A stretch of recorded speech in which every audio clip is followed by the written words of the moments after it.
इस वक्त की बड़ी खबर चंदौली से सामने आ रही है, जहां बिना एनओसी जंगलात की जमीन में बनाया जा रहा मकान। वन विभाग की मिलीभगत से बनाया जा रहा है रोड और मकान। करीब 1 से 1.5 किलोमीटर तक बिछाई गई मिट्टी और गिट्टी। शिकायत के बाद वन अधिकारियों को दिए कार्य रोकने के निर्देश। प्रभागी वन अधिकारी ने अधिकारियों से स्पष्टीकरण मांगा है। बड़ी खबर आपको बताई जा रही है, जहां शिकायत के बाद वनाधिकारियों की नींद खुली है और उसके बाद निर्देश दिए गए हैं। प्रभागी वनाधिकारियों ने अधिकारियों से स्पष्टीकरण मांगा है। ये बड़ी खबर आपको बताई जा रही है, जहां वनाधिकारियों को निर्देश दिए गए हैं। चंदौली से बड़ी खबर बता रहे हैं, जहां बिना एनओसी जंगलात की जमीन पर रोड बनाई जा रही है, मकान बनाया जा रहा है। वन विभाग की मिलीभगत से बनाया जा रहा है मकान। ये हमारे संज्ञान में है। ये इस पे 3 दिन पहले जो है शिकायत आई थी कि विकास खंड के द्वारा ये कार्रवाई किया जा रहा है। उसको तत्काल रुकवा दिया गया, मटेरियल को वहां से हटवा दिया गया और वैधानिक कार्रवाई किया गया और विकास विभाग के अधिकारियों को भी इसकी सूचना दी। इसमें हम सभी का स्पष्टीकरण हमने कॉल किया है संरक्षक बंदरों का, और जो भी जवाबदेह होगा उसकी कार्रवाई की जाएगी।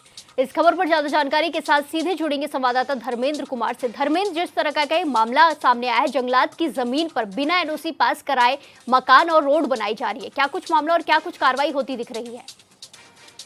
प्रिया, मैं बताना चाहूंगा कि जो नौगढ़ जो तहसील है उसे जंगल, पूरा चारों तरफ जंगल ही जंगल है। वहाँ ग्राम पंचायत के द्वारा जंगल की जमीन में लगभग 1 से 1.5 किलोमीटर तक रोड, गिट्टी और मिट्टी दोनों बिछा दिया गया और उसके ठीक बगल में एक 8 कमरे का मकान भी बनवाया जा रहा था। इस मामले में किसी ने शिकायत प्रधान मुख्य वन संरक्षक को किया गया। उनके निर्देश पर इस मामले में वनाधिकारी ने काम को रुकवा दिया, स्पष्टीकरण भी मांग लिया है। ये भी बताया जा रहा है कि जंगल, जो नौगढ़ तहसील में जो जंगल है, जो 3 रेंज आता है, नौगढ़ रेंज, मझगाई रेंज और जयमोहनी रेंज, तीनों रेंजों में अगर देखा जाए तो कम से कम ये हजारों बीघा से ऊपर लगभग ये लोग खुद मिल के ये जोतवाते हैं। जोतवा के उससे किसान अनाज पैदा करते हैं, अनाज पैदा करके अपना जीविकोपार्जन करते हैं और बेचते भी हैं मार्केट में। इस मामले पर हमने वन विभाग के रेंजर से और बहुत सारे लोगों से, अधिकारियों से हमने इस विषय पे बात किया। कुछ लोग तो आप मोबाइल बात करना नहीं चाहते थे, कुछ लोग बताना नहीं चाहते थे। वनाधिकारी जो दिलीप कुमार श्रीवास्तव हैं, उन्होंने बताया कि इस मामले में जानकारी हुई है, हमने काम को रुकवा दिया गया है। जो संबंधित जो लोग हैं, जुड़े लोग हैं, जो फॉरेस्ट गार्ड है, रेंजर है, उन लोगों से हमने स्पष्टीकरण मांगा है। जो भी दोषी पाया जाएगा उस पर कार्रवाई की जाएगी। जी धर्मेंद्र, जिस तरीके से वन विभाग की मिलीभगत से मकान और रोड बनाई जा रही है, तो ऐसे में वन विभाग के जो अधिकारी हैं, जो जिम्मेदार अधिकारी हैं, उनका क्या कुछ कहना है इसमें? उनका कुछ बयान सामने आया है? ये बोलने के लिए तैयार नहीं है प्रिया।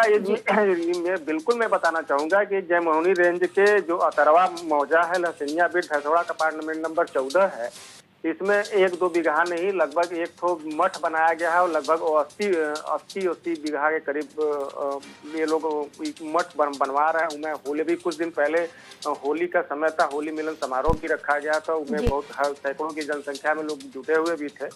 और इस विषय में अगर वन विभाग से अगर जन सूचना के जरिए या IGRS के जरिए मांगा जाता है तो ये लोग मतलब बिना कुछ जानकारी दिए है उसका निस्तारण भी कर देते हैं। पूरी बात की जानकारी भी नहीं हो पाती है शिकायतकर्ता को। इस मामले में अगर एक बार नहीं, कितनी बार भी अगर जानकारी ली गई तो कोई शिकायत की समस्या का निदान भी नहीं हो पाया। प्रिया, मैं बताना चाहूंगा कि जो नौगढ़ जो तहसील है उसमें जो 3 रेंज आता है, तीनों रेंज में अगर देखा जाए तो लगभग सैकड़ों क्या हजारों मान लेते बीघा ऐसे जो जमीन है, जो जंगल की जमीन में लोग जोत रहे हैं, बो रहे हैं, अपना जीविकोपार्जन चला रहे हैं और उसमें अपने खेती गृहस्थी और अनाज जो पैदा होता है उसको बेचते भी हैं। जी बिल्कुल धर्मेंद्र, ऐसे में कई सारे सवाल खड़े होते हैं, वन विभाग की कार्यशैली पर भी कई सारे सवाल खड़े होते हैं। धन्यवाद हमारे साथ जानकारी साझा करने के लिए।